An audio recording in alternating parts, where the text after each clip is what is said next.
Bom, já estamos ao vivo, viu, doutor? Maravilha, fantástico. Primeiro, desejar uma boa noite a todos, né? Esperar uns minutos para que as pessoas possam, para que todos possam entrar também. Mas você está aqui em Brasília ou... Em Brasília. Está em Brasília, né? Anos depois. Estou procurando aqui a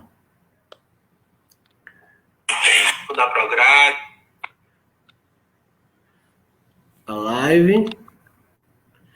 O Edu Cabral falou que não está conseguindo enxergar aqui. Será que já entrou? Não está conseguindo o quê? Não, tem outra página. Não, o Edu falou que não estava conseguindo, mas parece que acabou de entrar. O Edu Cabral falou que não está conseguindo enxergar aqui. Será que já entrou? Não está conseguindo o quê? Não, tem outra página. Agora tá... o Edu falou que não estava conseguindo. Eu acredito que agora esteja tudo certo, né? Tá tudo perfeito. Tudo perfeito. Então, eu estou tentando aqui acertar o meu celular para que a gente possa ver as pessoas que estejam online, né? Conosco. Mas bem-vindo, né? Boa noite, né, doutor Crino? Muito obrigado, Sérgio. Muito obrigado pela gentileza do convite, por essa iniciativa que nos dá a possibilidade de conversarmos com as pessoas que estão nos acompanhando agora sobre aspectos relacionados à política pública, né, que é muito importante. Esse é um tema de extrema relevância, cada vez mais importante, para que nós possamos ter ações efetivas que o governo, enfim, oferece para a sociedade. Mas vamos aprofundar bem.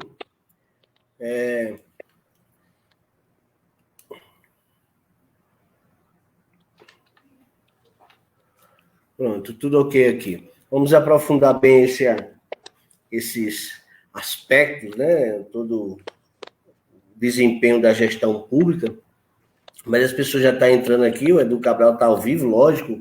Um abraço para o Edu Cabral, a todos aí da Senapred também, a dona Valdete Ferreira, o Dixon, Rocha.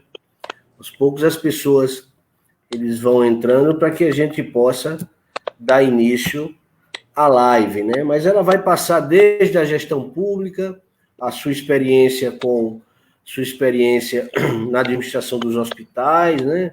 A sua ida para o campo da medicina, passando pela saúde, pelo Ministério da Saúde, até a Senapred. Eu acho que a gente tem muita coisa para abordar.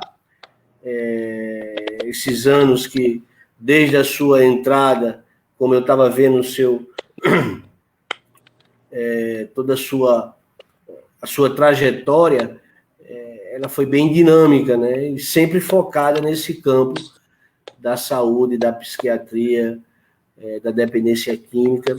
Então, tem muita coisa que a gente pode abordar nessa noite, nessa live, e eu acredito que vai ser muito rica para as pessoas que estão nos vendo, que estão nos escutando. Queria lhe agradecer, eu sei que você, diante de tanta coisa que tens para fazer, né, tirar esse tempo para que a gente possa construir essa live hoje à noite, né?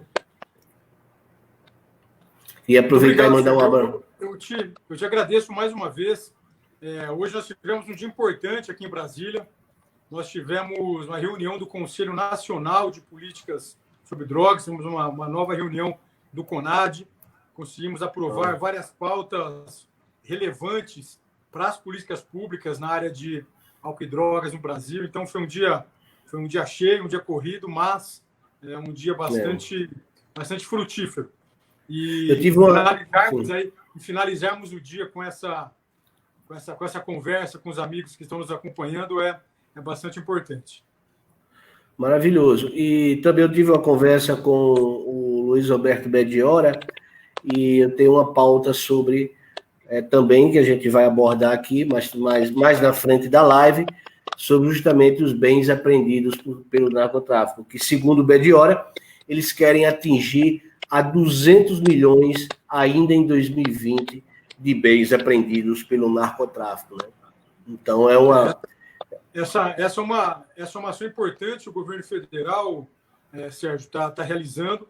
É importante lembrar que o presidente Bolsonaro apresentou uma medida provisória ao Congresso Nacional, a MP 885, que acabou dando origem a uma lei que reformula o FUNAD, que é o Fundo Nacional Antidrogas. E essa reformulação do FUNAD tem basicamente 2 objetivos.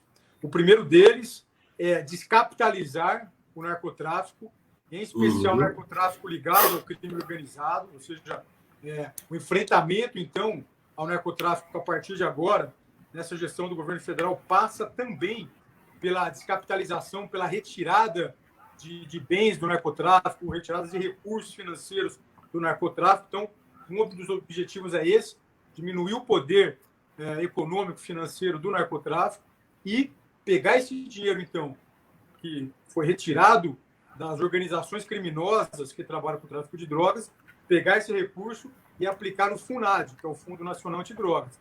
E a partir daí poder utilizar esse recurso para dar suporte, dar apoio, ajudar no financiamento de ações para o enfrentamento das drogas. Então, rapaz, você vai começar a trabalhar agora.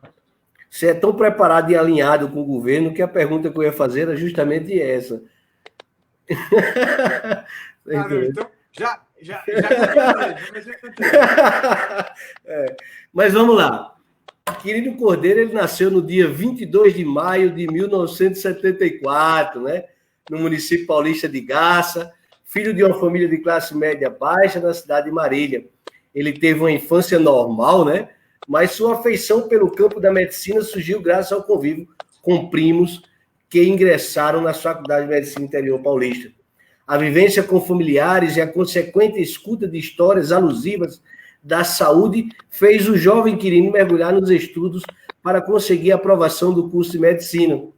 O empenho deu certo e, diferentemente dos demais, ele teve que se mudar para a capital paulista, já que havia sido aprovado da Faculdade de Medicina da Universidade de São Paulo, a USP, onde ficou fascinado com o campo da psiquiatria, a área que é doutor pela USP, e um período sanduíche, que depois você vai explicar às pessoas o que é esse sanduíche, no King's College de Londres, uma vez que se engloba conhecimento sobre questões físicas, sociais e mentais dos seres humanos.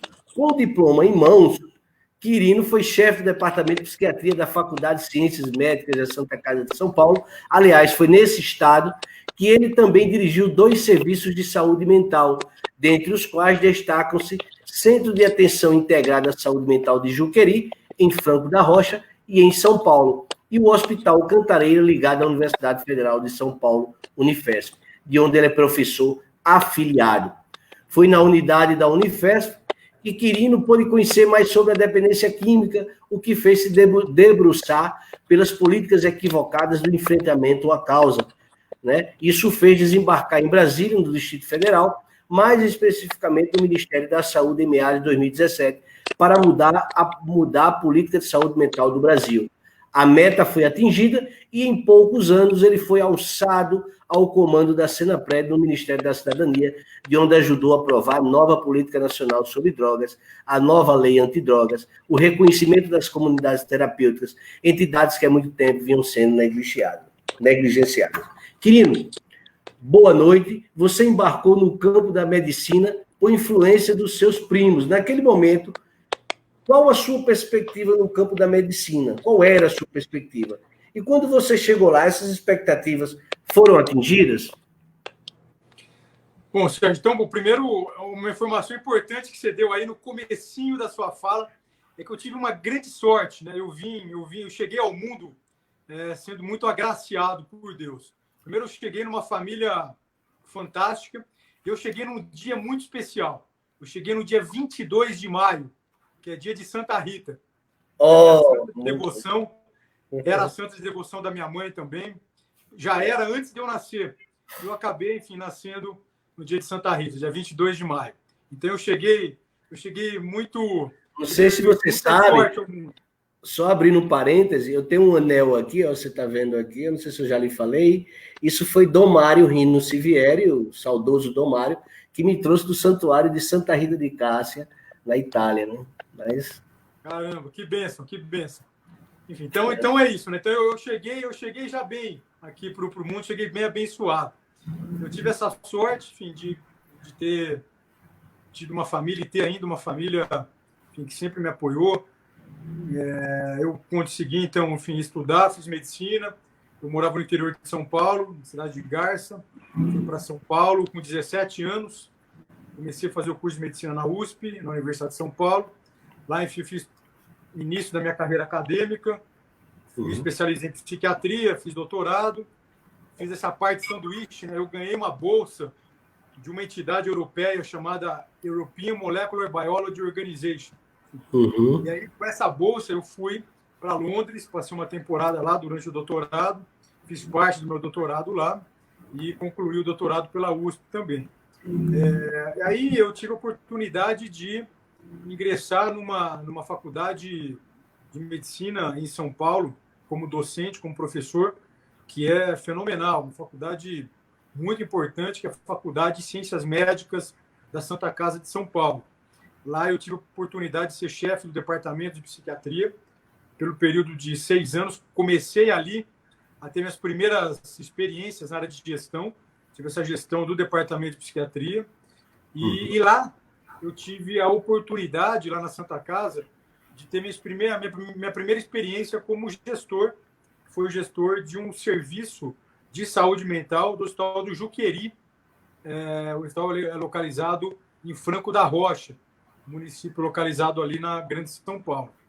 E lá, enfim, eu comecei a ter minhas primeiras experiências na área de gestão.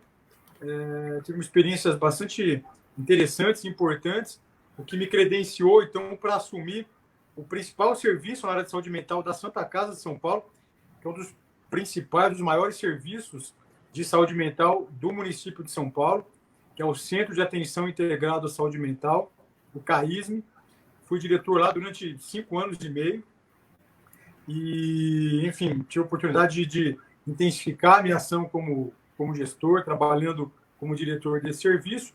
E aí depois, enfim, eu acabei, então, por uma articulação, principalmente do movimento médico, Conselho Federal de Medicina, Associação Brasileira de Psiquiatria, Associação Médica Brasileira, enfim, eu tive a oportunidade de, então, chegar até o Ministério da Saúde, em 2017, assumi a coordenação nacional de saúde mental e lá tive a oportunidade, né, enfim, de iniciar meu trabalho na área de gestão dessa política pública em nível federal.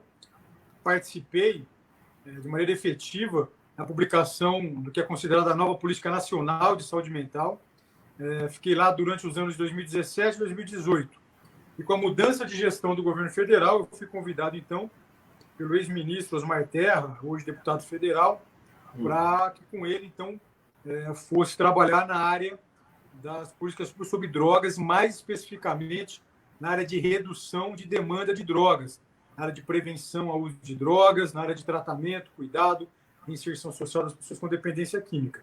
E aí também tive a oportunidade de participar da publicação de toda a articulação que envolveu isso para a publicação da nova Política Nacional sobre Drogas e também participei, né, enfim, da articulação junto ao Congresso Nacional, mais especificamente junto ao Senado Federal, para a aprovação da nova Lei de Drogas. Então, esse daí foram as principais ações aí que eu acabei me envolvendo aqui em Brasília, na área da política pública aqui no nível federal. E agora estamos trabalhando duro para implementarmos, né, ações que sejam, então, mais efetivas nessa área de política pública de drogas que é tão importante para o país. Você acumula, doutor Quirino, um vasto conhecimento na área da psiquiatria. Tanto que você acabou dirigindo alguns hospitais psiquiátricos. Foi essa experiência que o despertou interesse pela dependência química? Eu sou psiquiatra, né, enfim, e na nossa formação, né, desde o início da formação como psiquiatra, nós temos, enfim, esse trabalho na área de dependência química. Então, basicamente, desde o início da minha formação como psiquiatra, eu trabalho nessa área de dependência química. Como você mesmo disse, eu tive a oportunidade de ser diretor de 3 serviços na área de saúde mental em São Paulo, 2 deles ligados à Santa Casa de São Paulo. onde eu sou professor adjunto, e um deles ligado à Universidade Federal de São Paulo, Unifesp, onde eu sou professor afiliado. E na verdade, foram essas experiências todas, né, enfim, que me fizeram perceber os grandes problemas que nós vimos tendo no Brasil, tanto nas políticas públicas de saúde mental como de drogas, o que me motivou, né, enfim, o que despertou em mim, então, esse interesse de vir para Brasília, enfim, trabalhar nas políticas públicas aqui no nível federal, para que a gente pudesse fazer as mudanças que o Brasil tanto necessita, que os pacientes e seus familiares tanto precisam. Em questões técnicas e práticas da gestão pública, que é o foco da nossa live hoje, é importante para a execução das políticas públicas. Então, nós temos planejamento, monitoramento, avaliação de resultados, pesquisas. Como é que se dá isso na prática, doutor? Enfim, talvez a gente possa aproveitar um pouco, né, dessas experiências que eu tive, né, nessas andanças, nesses últimos 10 anos, pelo menos, que eu tenho trabalhado com gestão, primeiro com gestão de serviços de saúde, depois com gestão, né, aqui no nível federal, com redes assistenciais, com políticas públicas.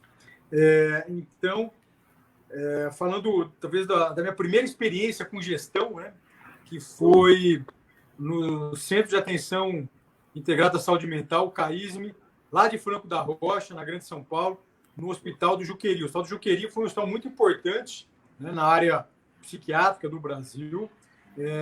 Hoje, enfim, ele está totalmente reformulado. E essa grande reformulação que aconteceu no serviço, a grande modernização que aconteceu lá no Hospital do Juqueri, foi capitaneado numa parceria entre o governo estadual lá de São Paulo e a Santa Casa de Misericórdia de São Paulo. E eu tive a oportunidade de assumir esse serviço. A Santa Casa assumiu, então, a direção desse serviço, do CAISM, lá no Hospital do Juqueri, por meio dessa parceria com o governo federal. A Santa Casa de São Paulo é uma organização social de saúde, né? É uma OSS. E, com isso, então, pode assumir serviços de saúde em parceria com o governo federal. E aí, a Santa Casa assumiu aquele serviço, só que o serviço vinha com problemas, ou seja, o serviço ele era deficitário do ponto de vista financeiro, ele não conseguia atender metas assistenciais, metas de atendimento. Então, talvez a gente pudesse conversar um pouco já sobre essas questões, né, que são fundamentais. Primeiro, qualquer serviço, né, assistencial precisa se autossustentar, ou seja, ele precisa estar funcionando de maneira que não, obviamente, cause prejuízo para a instituição que o mantém. E nós tínhamos sempre problemas quando eu assumi aquele serviço, né? Então, por exemplo, nós tínhamos um excesso gigantesco de RH, de recursos humanos. Então, uma coisa que eu tive que fazer foi adequar o RH.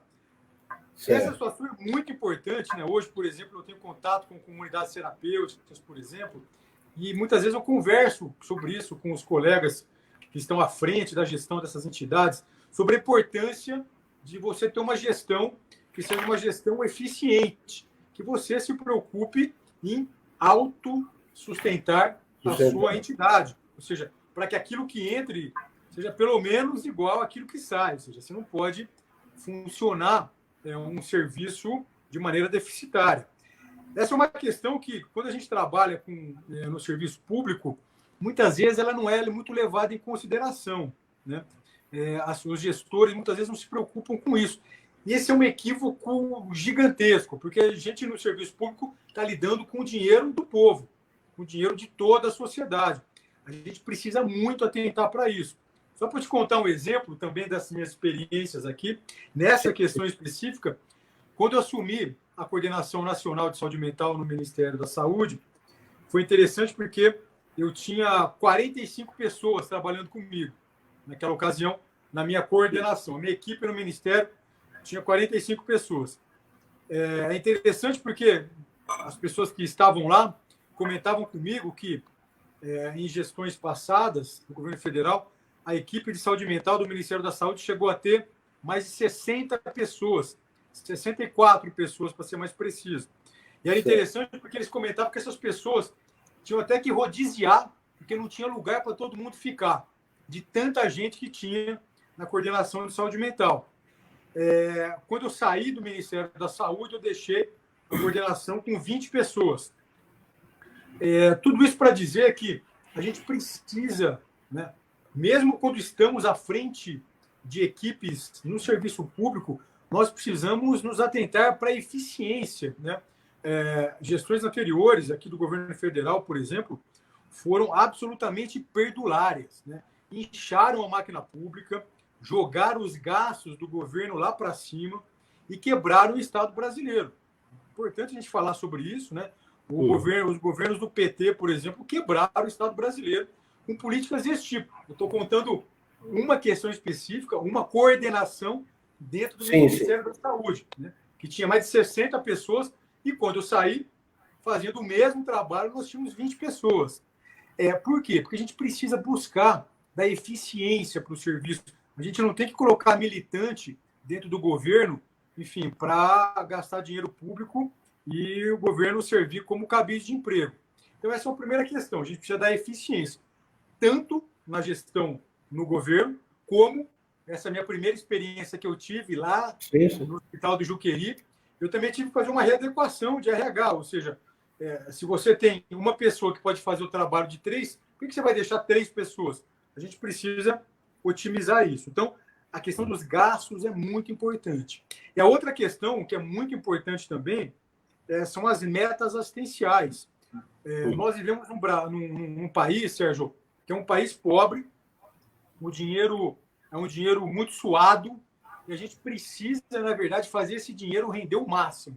Então, os serviços que a gente tem na área de saúde mental, na área de dependência química, eles precisam render o máximo. Então, quando eu fui, por exemplo, para o Hospital do Juqueri, essa é a minha primeira experiência na área de gestão, nós aumentamos de maneira muito importante a quantidade de pessoas atendidas naquele lugar.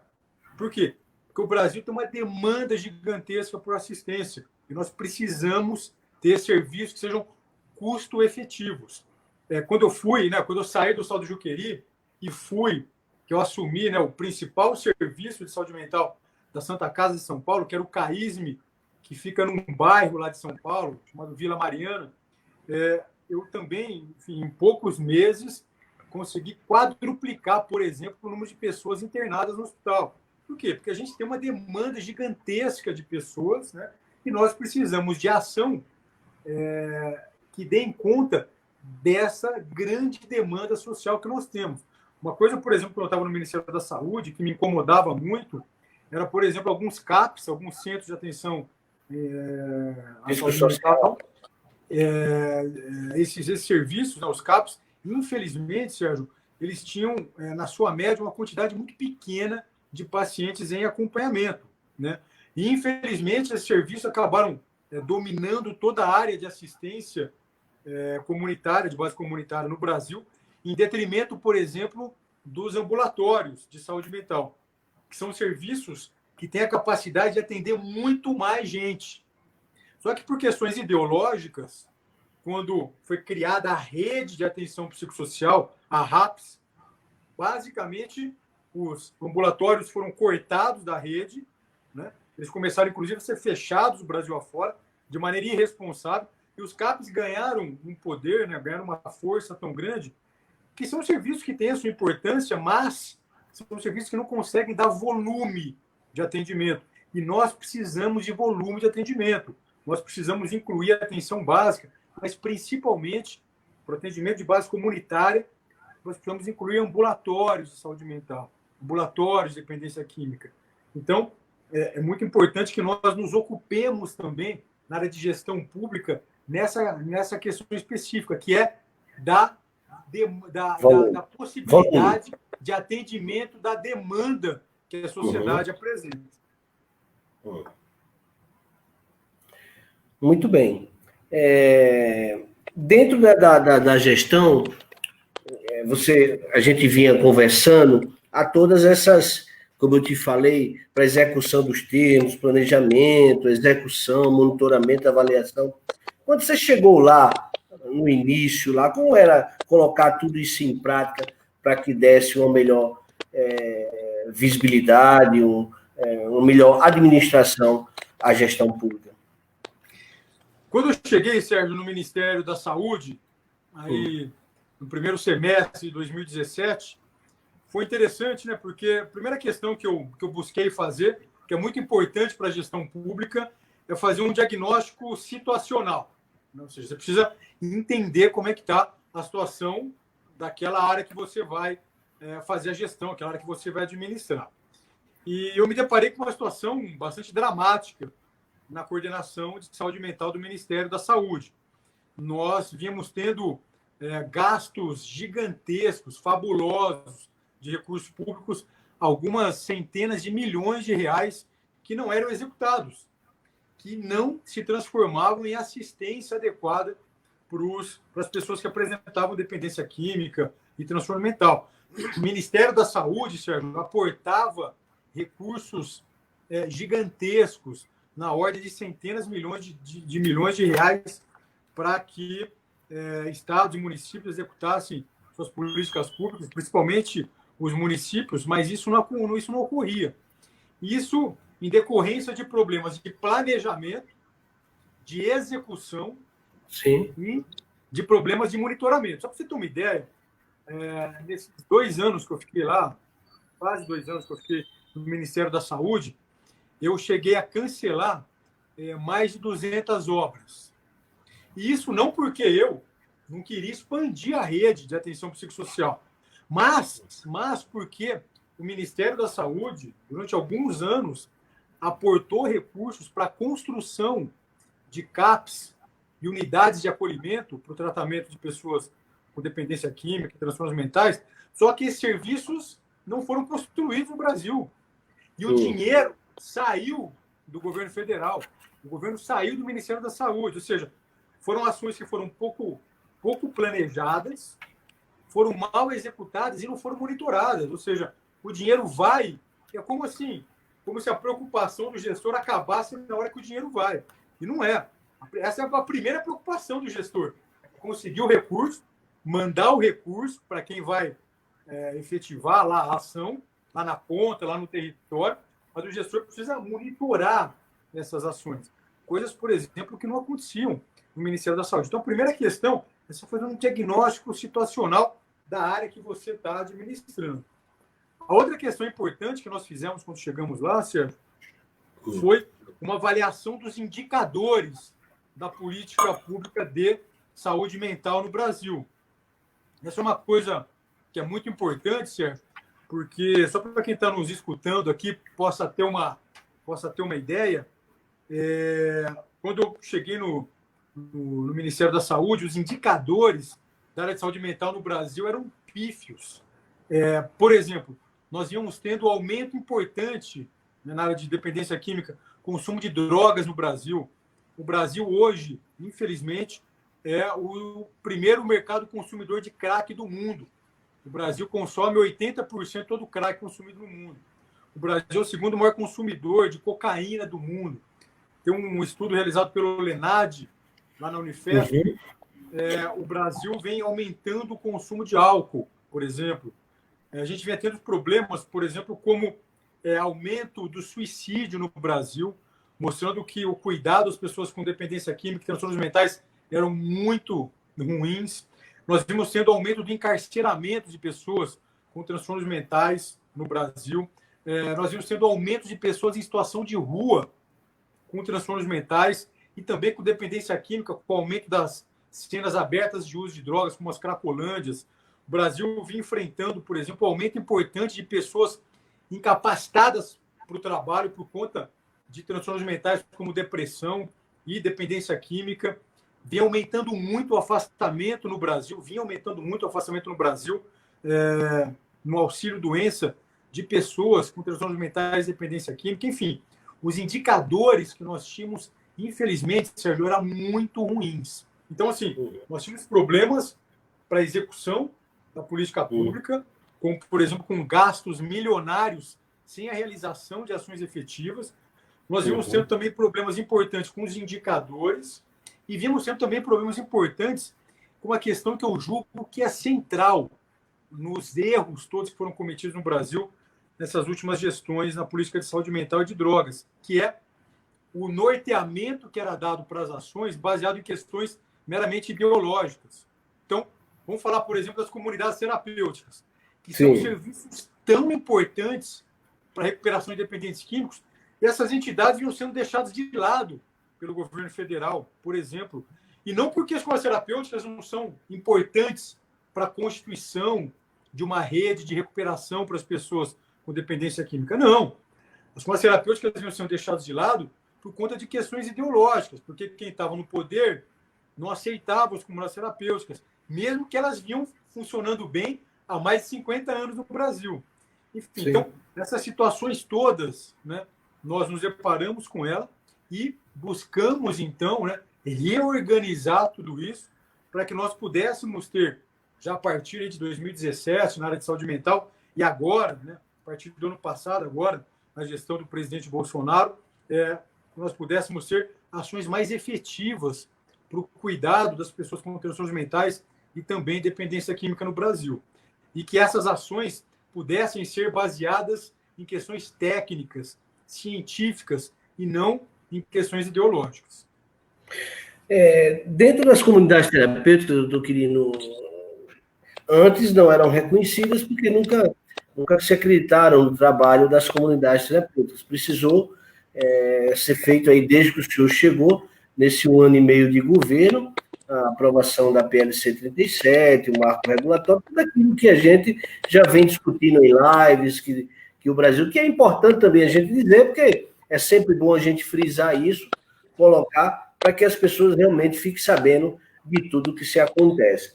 Mas se criava muito essa questão por conta da igreja, da religião e tal. Qual o papel da igreja que ela exerce hoje dentro da comunidade terapêutica? Qual a importância disso? Então, Sérgio, independente se é católica, se é evangélica, enfim, né? A recuperação nas comunidades terapêuticas tem alguns sustentáculos, né? Tem algumas questões que dão sustentação, que dão base para o trabalho de recuperação nas comunidades terapêuticas. Uma delas, por exemplo, é o convívio entre os pares, para que os acolhidos possam desenvolver habilidades no convívio social, para que eles possam estar mais capacitados nessa situação quando eles voltarem para o convívio social, convívio das suas famílias. O trabalho de recuperação nas comunidades terapêuticas também tem uma base no trabalho, né? O trabalho é muito importante. Tanto o trabalho como terapia, né, que a gente chama de laborterapia, como também o trabalho, né, para ajudar o indivíduo a se capacitar para a sua reinserção social. Isso também é muito importante. Então, o trabalho é uma outra linha de sustentação para a recuperação das comunidades terapêuticas. O trabalho realizado com as famílias também é de fundamental importância para esse processo de recuperação dos acolhidos nas comunidades terapêuticas. E uma outra situação, então, né, que é de fundamental importância para esse trabalho de recuperação nas comunidades terapêuticas é o desenvolvimento da espiritualidade, né? Isso é muito importante, isso ajuda muito as pessoas que apresentam dependência química e que estão passando por esse processo de recuperação nas comunidades terapêuticas. É interessante a gente falar sobre isso, né, Sérgio, sobre a espiritualidade, a religiosidade, porque nessa área de drogas, essa situação ganha uma importância ainda maior. Isso porque, Sérgio, existem vários estudos, e aqui a gente está falando de estudos científicos, né, que precisam nortear políticas públicas, como a gente já conversou. Então, quando a gente fala de prevenção, por exemplo, né, ainda não sobre tratamento, mas sobre prevenção ao uso de álcool e outras drogas, é muito interessante porque existem vários estudos, Sérgio, mostrando que pessoas que têm uma espiritualidade mais desenvolvida, pessoas mais religiosas, que frequentam comunidades religiosas, são pessoas que são mais protegidas, né, do uso de álcool e outras drogas. Então, essa é uma questão importante. Uma outra questão também que é importante é que, por meio do desenvolvimento da espiritualidade, existe uma possibilidade maior das pessoas que apresentam dependência química se recuperarem, né? Essa é uma outra questão importante. E a religiosidade, a espiritualidade, não é um fator de proteção apenas contra as drogas. Quando a gente fala de prevenção, por exemplo, né? A espiritualidade, a religiosidade são fatores de proteção contra outros transtornos mentais. Por exemplo, fator de proteção contra a depressão, contra a ansiedade, contra suicídio. Muito importante, né, Fim, a gente falar sobre isso, porque pessoas Sim. que são mais religiosas, que têm uma espiritualidade mais desenvolvida, são pessoas que são mais protegidas pela morte por suicídio.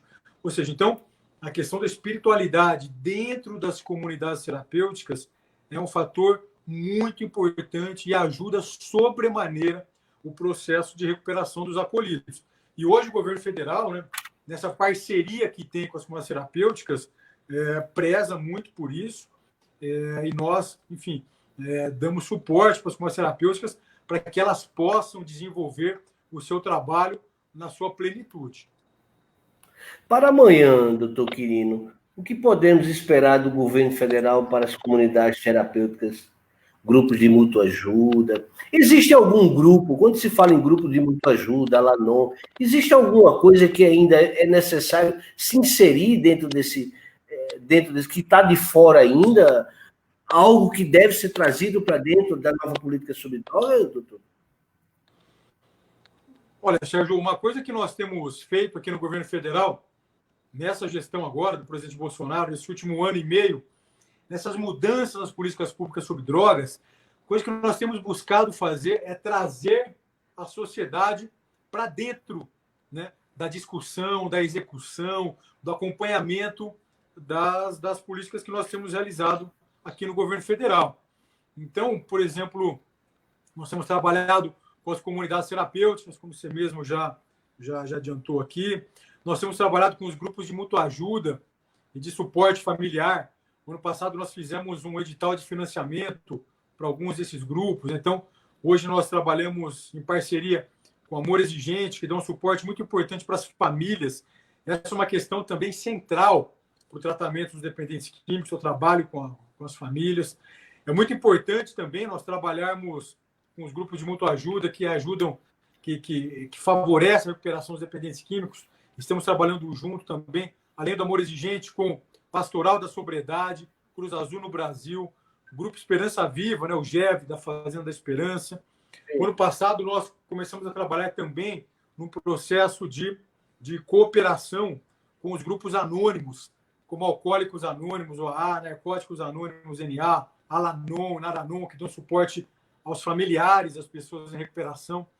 Tudo isso para dizer, Sérgio, que uma outra coisa que quando a gente fala em política pública, e aí voltando para o tema que a gente está falando hoje aqui, né, na nossa conversa, na nossa live, quando a gente fala de política pública, Sérgio, a gente precisa necessariamente falar dessa necessária e importante aproximação do poder público com a sociedade civil.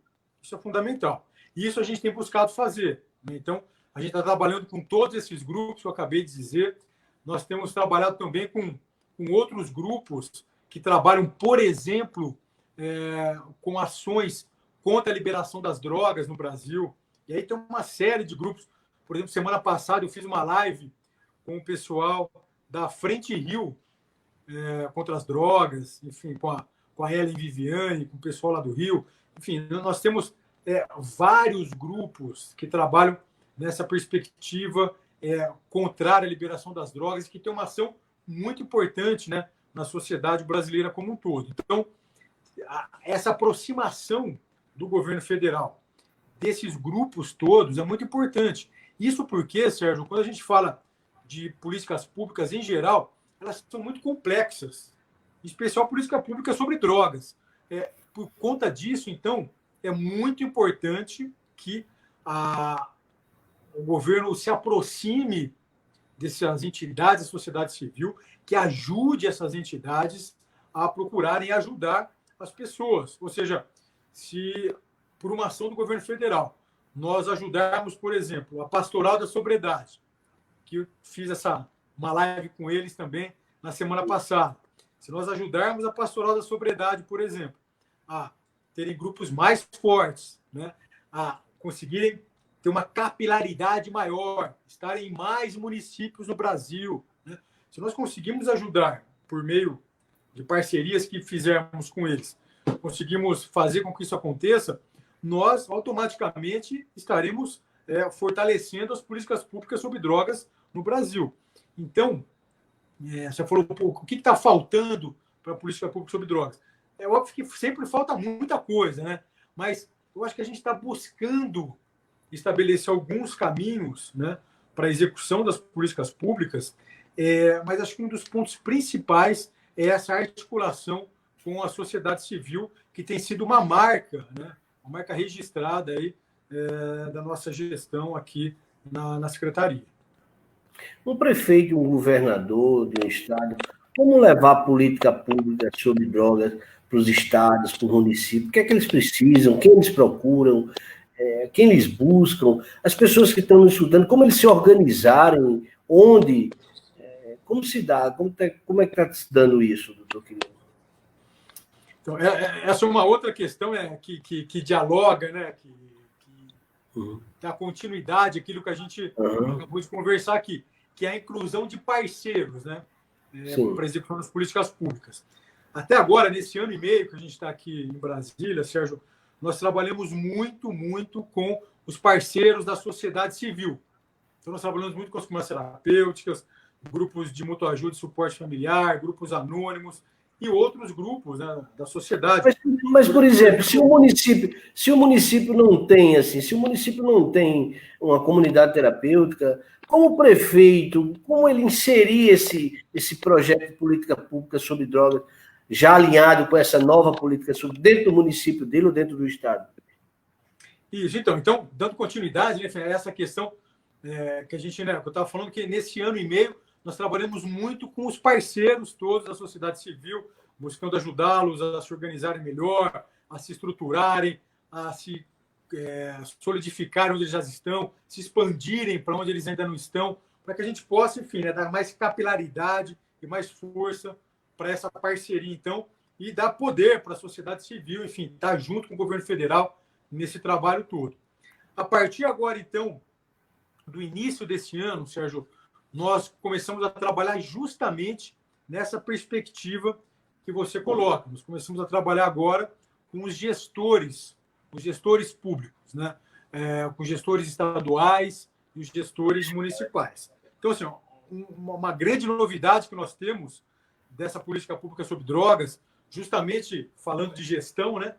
Que é justamente chamar os gestores estaduais das políticas públicas sobre drogas para trabalharem conosco, para que nós possamos alinhar ações, pactuar decisões, implementarmos ações conjuntas, para que nós possamos monitorar os resultados dessas ações. Então, nós criamos aqui, pela primeira vez, né, de um jeito parecido, essa é uma experiência que eu vivenciei lá no Sistema Único de Saúde, lá no SUS. Só para você ter uma ideia, quem está aqui assistindo a gente, né, quando nós mudamos a Política Nacional de Saúde Mental em 2017, Sérgio, nós mudamos de uma hora para outra. Primeiro nós mudamos, né, o motivo de nós termos mudado é porque os indicadores, como eu mostrei, eram muito ruins, porque todo o planejamento, a execução, o monitoramento também eram muito deficitários. Então, nós mudamos a política pública lá na saúde mental por conta disso. Mas esse processo foi um processo bastante trabalhoso. Nós fizemos essa mudança a partir de discussões e pactuações, Sérgio, numa instância do SUS, que é a chamada Comissão Intergestores Tripartite, que reúne o gestor federal, o governo federal, os gestores estaduais e os gestores municipais.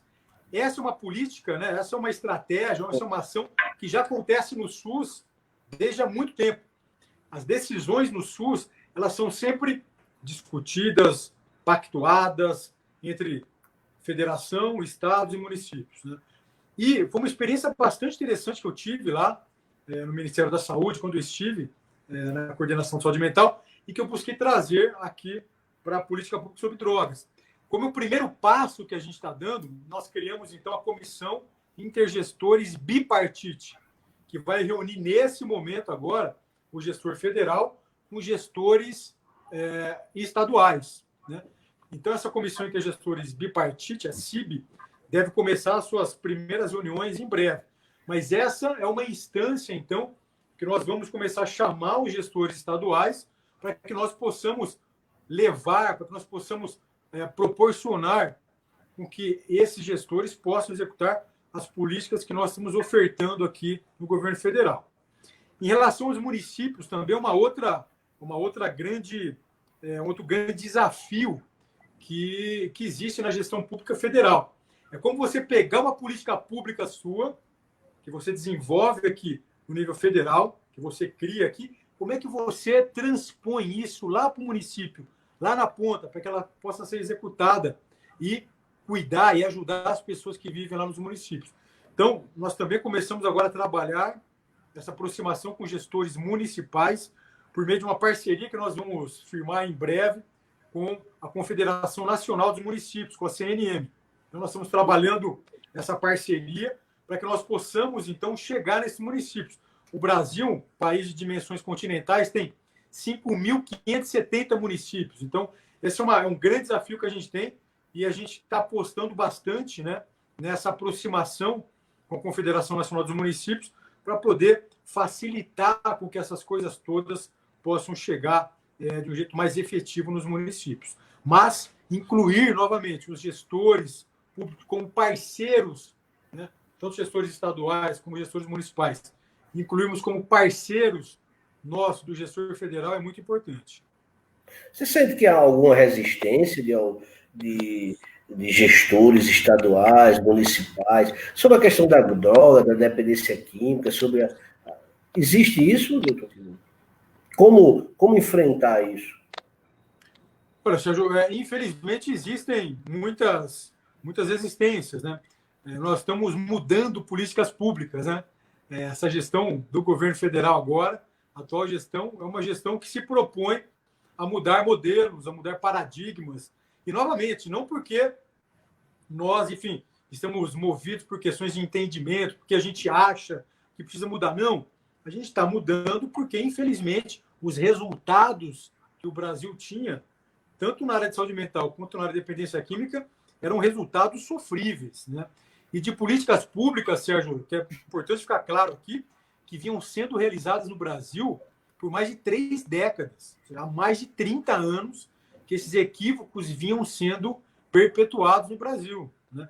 Então, nós estamos mudando paradigmas, mudando modelos, e é natural, enfim, é natural que possam existir resistências, dificuldades, enfim, mas nós estamos trabalhando diuturnamente nessa tentativa de nos aproximarmos, né, tanto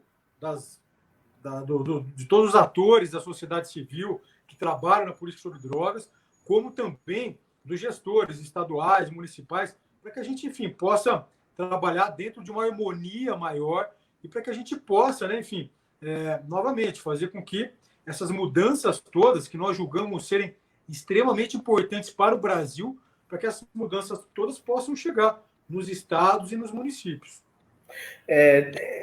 Existe um certo distanciamento entre a questão da abstinência, que é liderada pelas comunidades terapêuticas, e a redução de danos nos CAPs.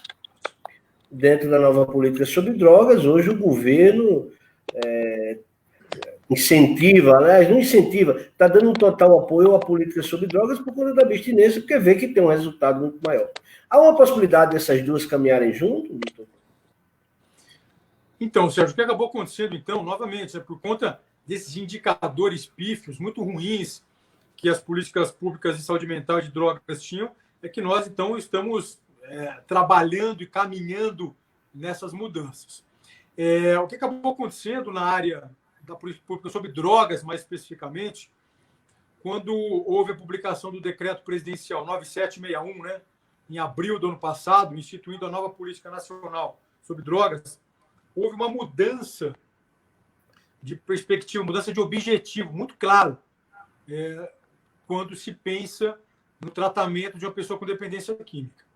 Antes, o que se tinha no Brasil, então, era basicamente a oferta de cuidados e de ações na área de redução de danos. Para quem está nos assistindo aqui, basicamente eram ações que não buscavam necessariamente a recuperação do indivíduo, que buscavam, na verdade, era a redução de danos que as drogas causavam para a vida dessa pessoa.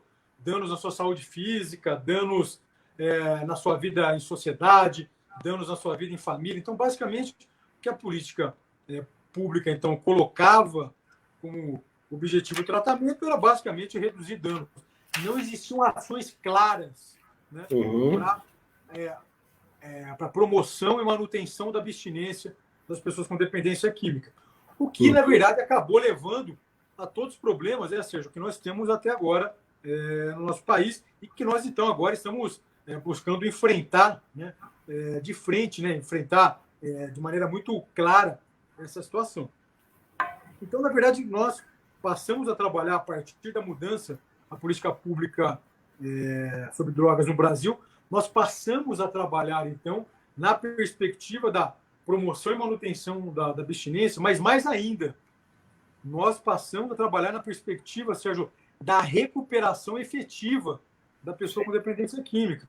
O que nós buscamos a partir de agora, então, no governo federal, com essa nova política pública, é ajudar as pessoas a se recuperarem efetivamente, para que ela possa voltar a trabalhar, estudar, ganhar dinheiro, cuidar da sua família, cuidar da sua vida, enfim, para que as pessoas possam ter uma vida plena, uma vida cidadã de maneira efetiva.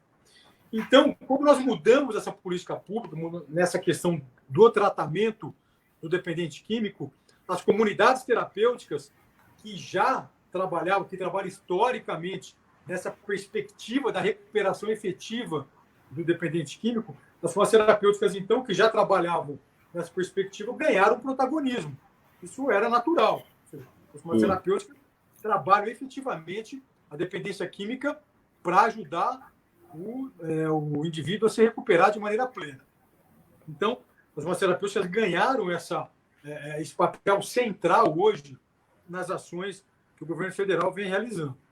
Em relação aos CAPs, enfim, então, muitas realmente dessas ações de redução de danos eram realizadas nesses outros serviços, como os CAPs, como as unidades de acolhimento.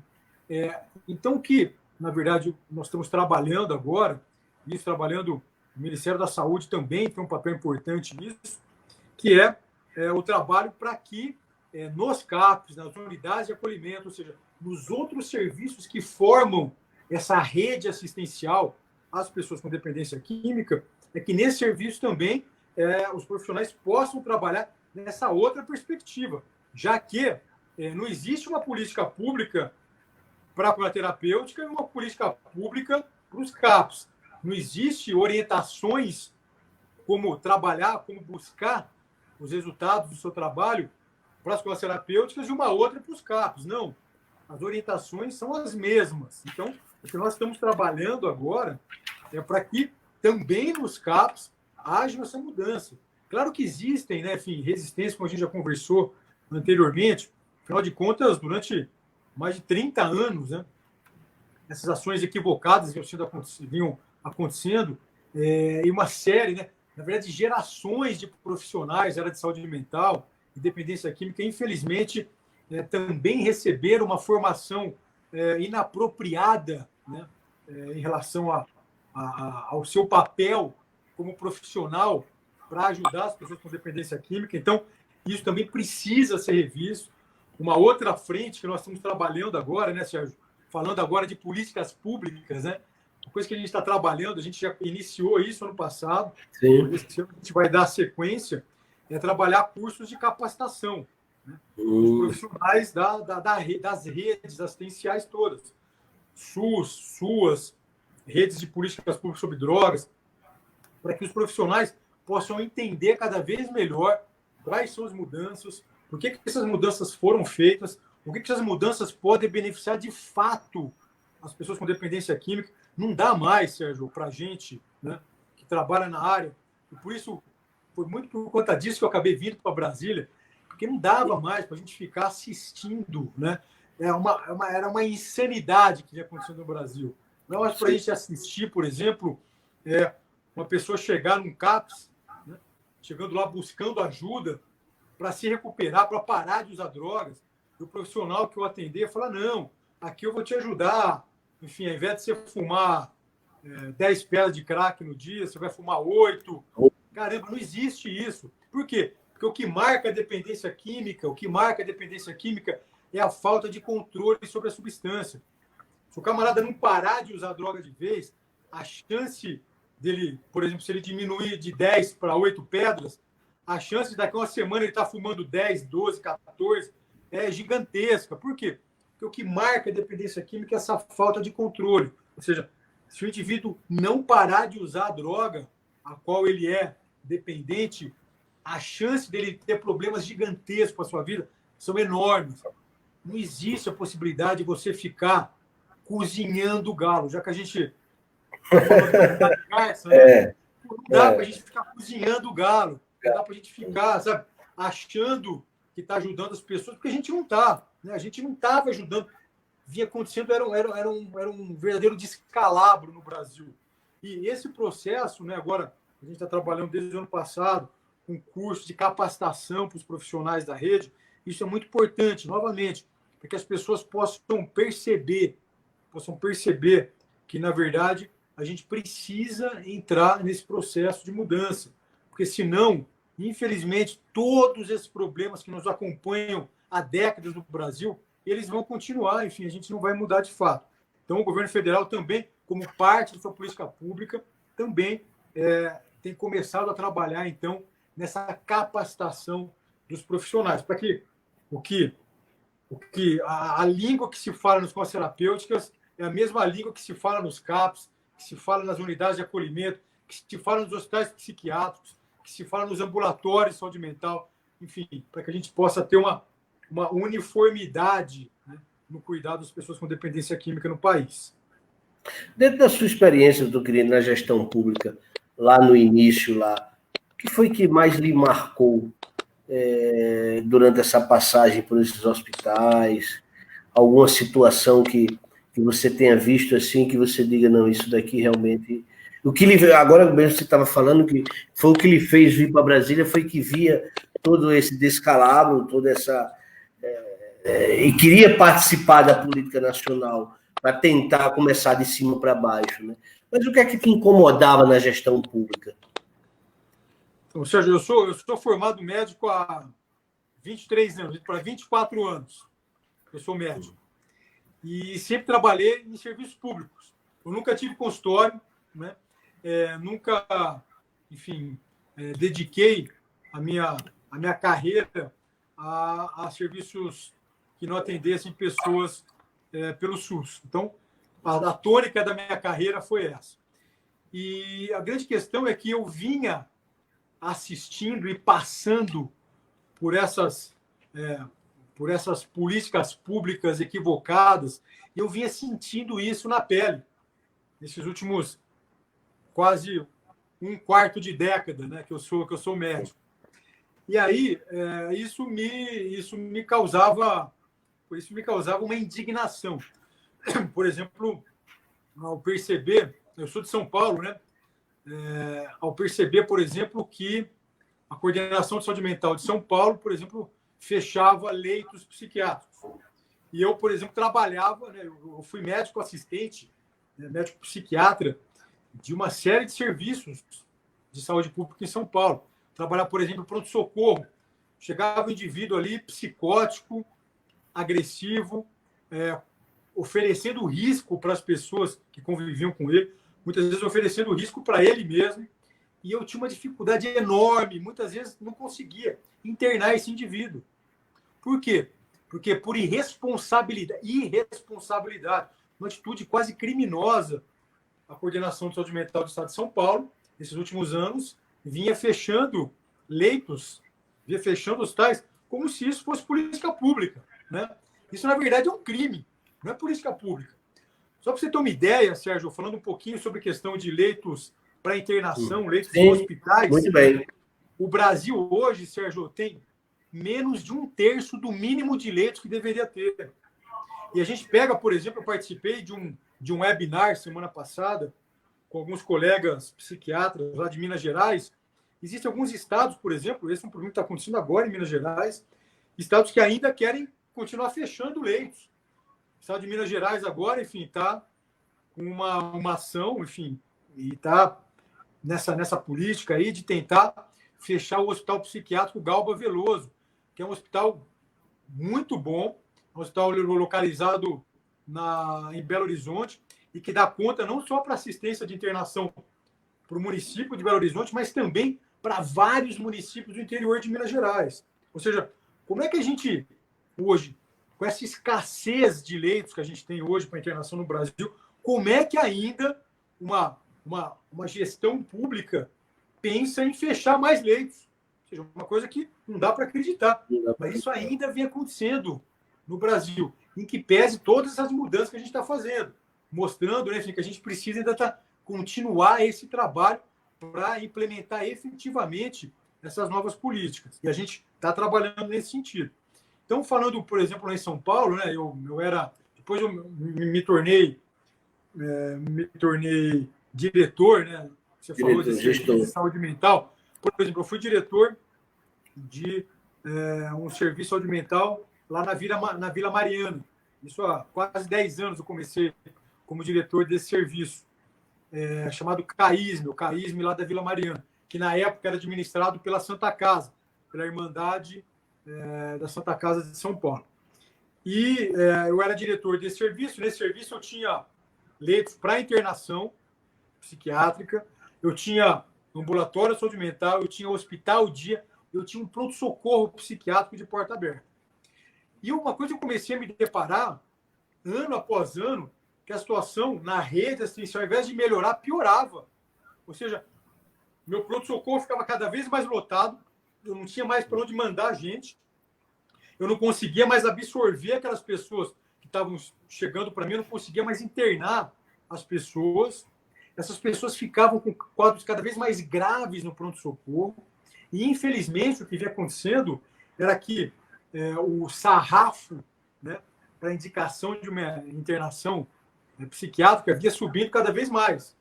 Ou seja, antes você tinha alguns critérios para internação, só que como não tinha mais leito, o que acabava acontecendo? Infelizmente, os médicos iam ficando cada vez com os quadros mais graves. Não que aqueles que eles acabavam dando alta não estivessem graves também, mas pela falta absoluta de leitos que nós vimos enfrentando, infelizmente, ficavam lá os quadros muito, muito graves. E os graves acabavam indo embora, né? Então, eu tive experiências, por exemplo, tive uma experiência muito marcante lá, que inclusive, eu chamei a colega que era responsável pelo pronto-socorro na ocasião. O que acabou acontecendo foi que uma senhora deu entrada lá no pronto-socorro por uma avaliação por conta de risco de suicídio. Ela tinha uma ideação suicida muito grande. Ela ficou lá, enfim, na observação, foi conversado com a família, ver se a família podia ficar com ela em casa, porque a gente não tinha vaga para internar lá, não tinha vaga na rede São Paulo. Estou falando de São Paulo. Não estou falando de outro estado do Brasil. Estou falando da cidade de São Paulo. Não tinha vaga.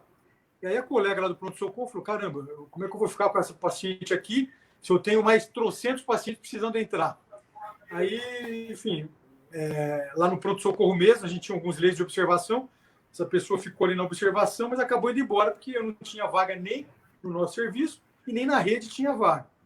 E essa médica, essa colega, acabou dando alta da nossa observação do pronto-socorro para essa paciente. E no Dia das Mães, né, poucos dias depois que ela tinha passado pelo nosso serviço, ela saltou da janela do prédio onde ela morava e acabou morrendo por suicídio. Então, assim, são questões como essa são uma questão dramática, né? Quando a gente conta uma história, a gente coloca cara na história, a gente coloca nome, uma pessoa que tem família. Agora, o problema do suicídio, Sérgio, é um problema gigante no Brasil. A gente, nos últimos 15 anos, a gente vinha enfrentando um aumento importante das taxas de suicídio no Brasil. E como a gente está falando aqui de políticas públicas baseadas em evidência científica, existem vários trabalhos científicos, Sérgio, mostrando que conforme uma sociedade diminui seus leitos psiquiátricos para internação de pacientes graves, com quadros clínicos agudizados, aumenta a quantidade de suicídio. Tem vários estudos mostrando isso. É o que vinha acontecendo no Brasil. Uma outra questão, conforme a gente diminui leitos para internação psiquiátrica para quadros graves, o que acontece? Aumenta a quantidade de encarceramento de pessoas com transtornos mentais. Quantidade de pacientes com transtorno mental grave, esquizofrenia, transtorno afetivo bipolar, que eu vi sendo preso porque não conseguiu o tratamento adequado, ficou numa situação de vulnerabilidade e foi presa, porque entrou em conflito com a lei. Ou seja, ao invés dessa pessoa ser internada, essa pessoa foi presa. Isso é um absurdo acontecer, mas é o que vinha acontecendo no Brasil, né? Então, o que a gente precisa fazer é continuar com essas mudanças. A gente precisa fazer com que as pessoas entendam a necessidade disso. Por exemplo, a gente está falando de dependência química, comunidades terapêuticas. Por exemplo, o governo brasileiro, o governo federal, financiava 2.900 vagas em comunidades terapêuticas para atendimento gratuito das pessoas com dependência química. No ano passado, nós aumentamos para 11 mil. Se Deus quiser, até o final desse ano, nós vamos chegar a 20 mil vagas financiadas pelo governo federal para oferta de tratamento gratuito às pessoas com dependência química. O que nós vínhamos vendo no Brasil até então, em outros governos? Aqui no governo federal, por exemplo, não se investia nas comunidades terapêuticas, as pessoas tinham dificuldade de arrumar lugar para se acolher, para acolher os seus filhos. O que acontecia, na verdade, nas famílias? Seus filhos iam para as cracolândias. O problema de Cracolândia também é só uma questão interessante aqui, Sérgio. Sim. Eu assumi a coordenação de saúde mental em 2017. Acho que foi a minha primeira viagem, se não a primeira, a segunda viagem que eu fiz no Ministério da Saúde, foi para Cuiabá, para participar de uma audiência pública, sabe, para discutir o quê? Para discutir a Cracolândia de Cuiabá. Você sabia que tinha uma Cracolândia em Cuiabá? Não, não sabia. E aí é interessante, porque eu tive a oportunidade de viajar em 2017, 2018, ano passado, esses 3 anos, tive a oportunidade de viajar muito pelo Brasil. E nós temos cracolândias em quase todos os municípios do Brasil, até municípios pequenos. Por quê? Porque essas pessoas deviam sempre deixar a sua própria sorte. Ou seja, se nós não tivermos políticas públicas realmente que mudem essa realidade. Então essa sua informação. A gente não vai resolver essa situação, Sérgio. Essa sua informação condiz com aquela afirmação do ex-ministro Osmar Terra, que ele disse que o Brasil vive uma pandemia de droga, né? Sim, e qual que é a grande situação, né, Sérgio? O grande problema é que várias gestões do governo federal passaram por aqui, passaram por Brasília e nada fizeram por isso. E é interessante também, porque a gente está conversando um pouco sobre isso, falou sobre as eventuais resistências. E, infelizmente, nós ainda temos algumas resistências aqui ou ali em relação às mudanças que nós estamos promovendo no governo federal. Mudanças que eu tenho participado desde 2017 e que nessa atual gestão do governo federal nós temos tido a oportunidade de dar mais potência para essas mudanças, né? Ser mais eficaz. Então, assim, infelizmente, nós ainda temos essas resistências. Agora, fica difícil, né, para mim, eu fico com grande dificuldade de entender como que um gestor público pode se deparar, porque é isso que a gente estava falando, né? Um gestor público precisa ser sensível aos indicadores da sua política pública. Ou seja, se os seus indicadores são ruins, se a minha taxa de suicídio está aumentando no Brasil, opa, eu preciso ver o que está errado aqui. Se tem aumentado o encarceramento de pessoas com transtornos mentais, se pessoas psicóticas, ao invés de serem internadas, estão sendo presas, eu preciso ver o que está acontecendo aqui. Se tem um monte de gente com transtorno mental grave indo morar nas ruas, eu preciso ver o que está acontecendo aqui. Eu moro em São Paulo, né? Eu passo a semana inteira aqui em Brasília. Cheguei hoje de manhã aqui, né? Segunda-feira. Cheguei aqui em Brasília hoje. Mas finais de semana eu fico em São Paulo, né? Sábado e domingo eu fico lá com a minha família. E é interessante porque cada vez mais, nesses últimos anos, a olhos vistos, a gente está falando da Cracolândia, não vou nem falar da Cracolândia, lá na Luz, São Paulo hoje tem um monte de Cracolândias. Mas eu não vou falar nem sobre isso. Eu vou falar sobre as pessoas psicóticas, pessoas com loucura, aquele indivíduo que está naquela situação de rua, não é porque ele quer, é porque ele está doente. E, infelizmente, alguns gestores públicos não se sensibilizam para isso. Eles não são tocados pela realidade. Isso a gente precisa mudar no Brasil se a gente quiser ter uma sociedade diferente do que a gente vinha tendo até agora. Doutor Quirino, há uma possibilidade das comunidades terapêuticas poderem se adaptarem e receberem pessoas com transtornos mentais? Porque você sabe que as comunidades terapêuticas, o próprio ambiente favorece já a recuperação do indivíduo, do cidadão, né? Porque são locais sempre com árvores, locais mais afastados, de encontro com a natureza, né? Com a fauna, com a flora, e isso favorece Eu vou dar um exemplo, na Fazenda da Esperança, eles começaram a cuidar de idosos agora, casa para idosos, né? De um tempo para cá. E eu conversando um tempo com o Frei Hans, ele estava dizendo assim, que via como os idosos mudavam só em eles estarem naquele ambiente. Eles têm ali uma casa tipo familiar para eles cozinham, quando os que não podem cozinhar, tem um que pode, cozinha para os que não podem, eles têm uma igrejinha para ir, eles têm uma área de lazer para caminhar, para tudo. Há essa possibilidade, doutor Quirino, de ter esse trabalho? Sérgio, essa é uma situação bem interessante que você está nos trazendo aqui para essa conversa. Uma outra coisa que é muito importante para as políticas públicas e para o gestor público, né, é que ele, primeiro, que ele esteja aberto a novas possibilidades. Ou seja, não é possível nós termos políticas públicas engessadas, né? Políticas públicas que não possam estar abertas a mudanças. Essa é a primeira questão. Então, aqui no governo federal, a gente sempre vai estar aberto para discutir as possibilidades, né? Eu achei essa situação que você está trazendo bem interessante. E a outra questão que caminha junto com essa é que, para a gestão pública, né, dar conta dos constantes novos desafios que o conjunto da sociedade, né, coloca, é muito importante que a gestão pública seja inovadora, que o gestor público possa trabalhar nesse sistema de inovação. Então, assim, eu não vejo, enfim, problemas. Aliás, por essa experiência que você está trazendo, me parece até interessante isso. E sempre, aqui no governo federal, qualquer tipo de experiência nova, de inovação, com certeza vai ser bem recebido. Hoje, as terapêuticas trabalham nessa perspectiva da recuperação do dependente químico. Entretanto, eventuais ajustes, né, no seu modelo de trabalho, no seu esquema de cuidado com as pessoas, isso daí pode, enfim, muito bem se adequar a outras realidades que não a dependência química. Então, inovação e abertura, né, enfim, abertura para novas ideias aí, precisa também ser características do gestor público e da gestão pública. Nós já estamos com 1h e quase 15 minutos de live.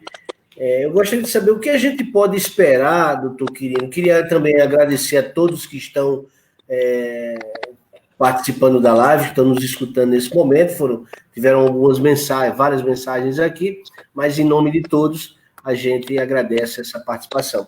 Mas o que esperar do governo federal, da nova política sobre drogas, da Senapred, do empenho? Eu queria até abrir um parêntese aqui também para parabenizar a todos da Senapred. Sempre que eu me encontro com alguém de uma comunidade, eles dizem assim: rapaz, para mim é uma alegria ir na Senapred, porque eu nunca vi umas pessoas tão boas de se relacionar. A doutora Cláudia, o doutor Quirino, o Edu, né? Sempre a Jo, né? Toda a equipe, a gente não fala em nome assim, porque são vocês 4 ali que a gente mais se encontra, né? Mas em nome de todos são muito atenciosos, todos. Eu acho que dizem assim que a secretária, ela é um coração da instituição, da empresa. Se você encontra uma secretária feliz, uma chefe de gabinete feliz, alegre, espontânea, não precisa ir lá dentro, não, que para lá para dentro o povo é mais alegre ainda. Então, você está entendendo? Então, se tem um gestor como você, que tem toda essa alegria de receber as pessoas, ajuda, é uma alegria para as pessoas que estão em comunidades hoje, que antes iam e não eram nem atendidos. Então, abro esse parênteses, um abraço a todos da Senapred. Mas o que esperar do governo federal, da Senapred, da Nova Polícia sobre Drogas, para o futuro com as comunidades terapêuticas? O que é que tem de novo aí? O que foi decidido nesse acordo, nessa reunião de hoje com vocês? Então, vamos lá. Então, você traz também uma outra questão que é interessante. Nós estamos aqui falando sobre gestão, né? Uma questão que é muito importante também para um gestor de serviços, um gestor público, é buscar se cercar por pessoas de qualidade. Né? Eu, enfim, tenho tido a sorte aqui na Senapred de contar com pessoas muito boas tecnicamente e pessoas muito engajadas na nossa causa. Né? Essa é uma outra questão que é muito relevante, né, para as políticas públicas, né, Sérgio, que nós tenhamos pessoas que realmente estejam engajadas naquela política, né? Que aquela política faça sentido para a vida de cada um que está trabalhando com isso. Isso é de fundamental. Isso acho que é o cerne da coisa. Né? E na Senapred eu tenho tido a grande felicidade de contar com pessoas muito boas. Nesse ano e meio, né, nós tivemos que fazer alguns ajustes na equipe, isso é natural, justamente para que nós tenhamos cada vez mais pessoas efetivamente envolvidas com essa política pública. Então, eu também aqui aproveito a ocasião, viu, Sérgio? E eu faço das suas as minhas palavras. Queria agradecer todos os amigos da Senapred, queria agradecer o Edu Cabral, que é assessor nosso lá, figura fantástica, Cláudia Leite. A Cláudia Leite, ela toca toda a parte, enfim, da burocracia ali da Senapred, toda a parte dos atos, contratos, convênios, enfim, a Cláudia tem um trabalho que é simplesmente fenomenal. Ela é a nossa secretária substituta hoje. Tem a Joaquina, que é nossa chefe de gabinete. Nós temos mais 2 diretores, um que trabalha mais com as questões de orçamento, que é o Marcos. Nós temos agora o Eufly, que é um diretor novo, que está assumindo uma diretoria importante da Senapred, que cuida dos projetos, da capacitação, das pesquisas, falando também de gestão pública, né? É muito importante nós trabalharmos, como já conversamos aqui, com informações, com indicadores, com evidências científicas. Nós agora estamos conduzindo 2 pesquisas grandes epidemiológicas aqui no Brasil, para que nós tenhamos um cenário cada vez mais pormenorizado de como que está a questão do uso de drogas, dependência química no Brasil. Então, esse colega agora, o Fly, acabou de chegar aqui para trabalhar com a gente. Ele já estava no governo federal, agora está engrossando as nossas fileiras na Senapred. Lá no grupo dele nós temos a Lívia. A Lívia é uma figura muito importante para a gente. A Lívia também, gente muito boa.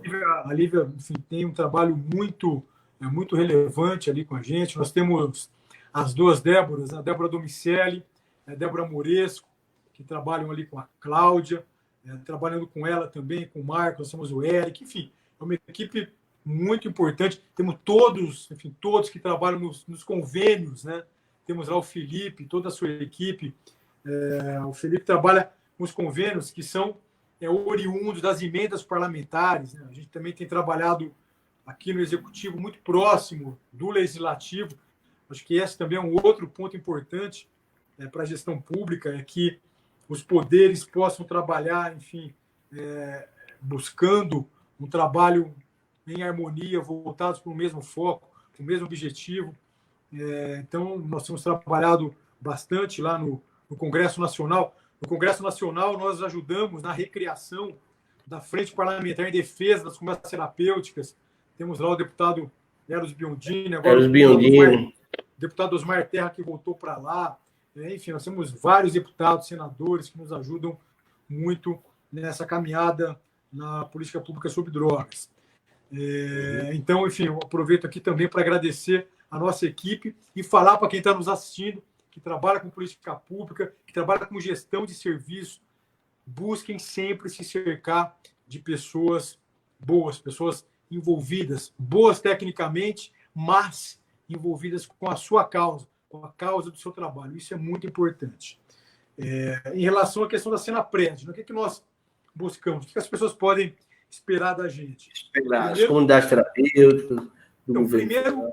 Primeiro, né, Sérgio, assim, essa gestão do governo federal, a nossa secretaria, as mudanças que nós ajudamos a fazer nas normativas que nós temos hoje na política pública sobre drogas no Brasil, o decreto que instituiu a nova Política Nacional de Saúde sobre drogas, a nova lei de drogas, colocam de um jeito muito claro, uma posição que não aceita a liberação das drogas no Brasil. Então, nós vamos trabalhar duro para que não haja liberação das drogas no Brasil. Esse é um ponto importantíssimo. No ano passado, por exemplo, nós trabalhamos numa ação, até o Edu Cabral nos ajudou muito, ele que encabeçou esse movimento, que foi a Marcha das Famílias contra as Drogas. Em 10 dias, nós conseguimos mobilizar todos os estados brasileiros, mais de 70 cidades, e fizemos uma grande marcha para pressionar o Supremo Tribunal Federal, o STF, a tirar de pauta uma votação que iria liberar todas as drogas no Brasil. Então, nós vamos continuar trabalhando junto ao STF, junto ao Congresso Nacional. Quem está nos assistindo, é bom ficar atento. O Congresso Nacional tem uma comissão especial agora que está trabalhando, está discutindo sobre a liberação da maconha no Brasil. Nós vamos continuar trabalhando firme para que essas ações não sejam efetivadas. Então, essa é uma questão, nós vamos continuar trabalhando para a construção de uma sociedade efetivamente protegida das drogas. Vamos intensificar também as ações, por exemplo, de prevenção. Nós temos uma ação importante de prevenção na parceria com o PROERD, é um outro parceiro que a nossa gestão também trouxe para dentro, né, para nos ajudar. Uma ação em parceria com as polícias militares dos estados, a prevenção ao uso de tabaco, álcool e outras drogas nas escolas, né, nas escolas públicas. Então, nós temos trabalhado com o PROERD, com as polícias militares. Temos trabalhado bastante dentro do governo federal no trabalho que a gente chama de intersetorial. Esse também acho que é um outro ponto importante das políticas públicas, ainda mais políticas públicas que tratam de temas tão complexos como a questão das drogas.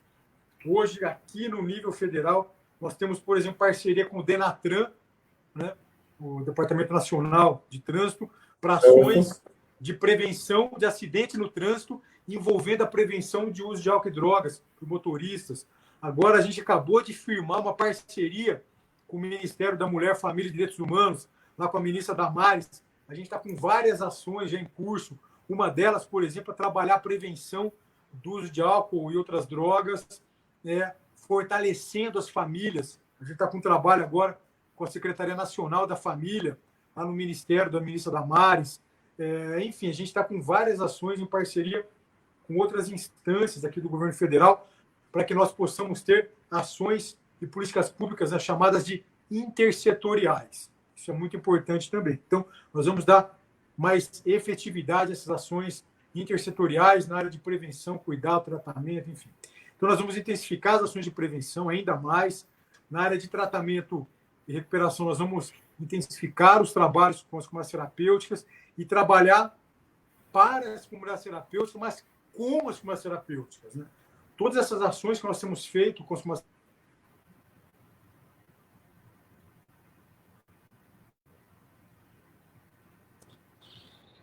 todas essas ações que nós temos feito para o fortalecimento das comunidades terapêuticas, Sérgio, nós temos feito com as comunidades terapêuticas, em parceria, ouvindo as comunidades terapêuticas, trabalhando em conjunto com as comunidades terapêuticas, com os grupos de mútua ajuda e apoio familiar, com os grupos anônimos. Então, a parceria ela precisa ser dessa maneira, precisa ser uma parceria ouvindo o parceiro, trabalhando junto, ombro a ombro com o parceiro. Então, é isso que a gente vai continuar fazendo, porque a gente precisa de parceiro, a gente precisa envolver toda a sociedade, porque, novamente, a questão das drogas é um problema complexo, passa, enfim, por várias ações e, no final das contas, a sociedade precisa estar cada vez mais envolvida nessas ações do governo federal, dos governos estaduais, dos governos municipais. Por quê? Porque é só assim, nesse trabalho conjunto das instâncias governamentais com a sociedade civil, é que a gente vai efetivamente conseguir enfrentar de uma maneira mais efetiva esses grandes problemas que nós temos no cenário das drogas no Brasil. Eu não poderia deixar de passar, doutor Quirino, essa pergunta, porque a gente vai chegando aos finalmente, mas eu entrei em entrevista ao portal Imagine e Acredite, na entrevista que eu fiz com o Luiz Roberto Bediora, ele falou que pretende arrecadar cerca de 200 milhões com a venda de ativos do narcotráfico aí em 2020. E que esses valores iriam para o FUNAD, para de lá ser distribuído para as ações de combate à oferta e demanda por drogas. Ele também falou sobre a doação de bens, exemplo de veículos para as comunidades terapêuticas, os quais seriam realizados com apoio da Senapred. O senhor pode explicar mais um pouco essa medida? Como é que ela ocorrerá? Sem dúvida, Sérgio. Nós conversamos um pouquinho sobre isso no comecinho da nossa conversa. Sim.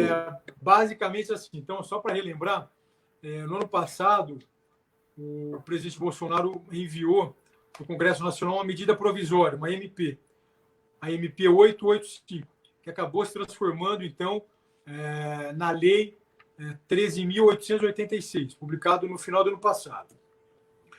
Essa lei, na verdade, ela reformula o FUNAD. O FUNAD é o Fundo Nacional Antidrogas, que está lá no Ministério da Justiça e Segurança Pública. Essa parceria que nós temos também com o Ministério da Justiça e Segurança Pública é uma outra dessas ações intersetoriais que a gente tem buscado realizar aqui no governo federal.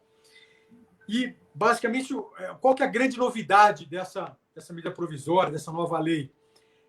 O que busca, na verdade, essa lei é uma ação em dois flancos, em duas áreas, duas frentes. Primeiro, diminuir o poder do narcotráfico, o poder financeiro, é tirar dinheiro, tirar os bens do narcotráfico, é agilizar a realização de leilões, enfim, para tirar os bens dos traficantes, das organizações criminosas ligadas ao narcotráfico, pegar esse dinheiro, né, que é a segunda etapa. Então, a primeira é esvaziar, é tirar os recursos do narcotráfico, depois pegar esse recurso e colocar no Fundo Nacional Antidrogas, e nessa segunda ação, então, pegar esse recurso e investir em políticas públicas.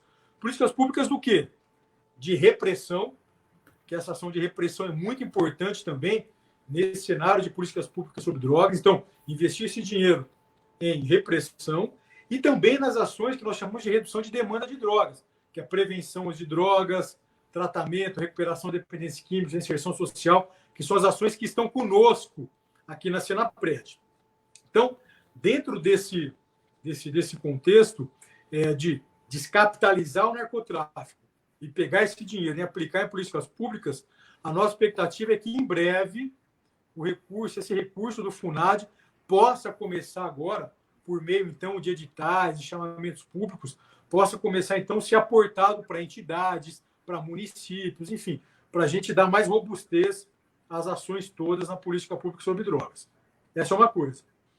Uma outra coisa também, parte, né, desses bens que estão sendo apreendidos com os narcotraficantes, com essas organizações criminosas, a ideia é que, então, parte desses bens possam ser doados a entidades do terceiro setor, da sociedade civil, que trabalham com políticas públicas sobre drogas. E aí entram comunidades terapêuticas, grupos de mútua ajuda e suporte familiar, enfim, grupos que trabalham nessa política pública.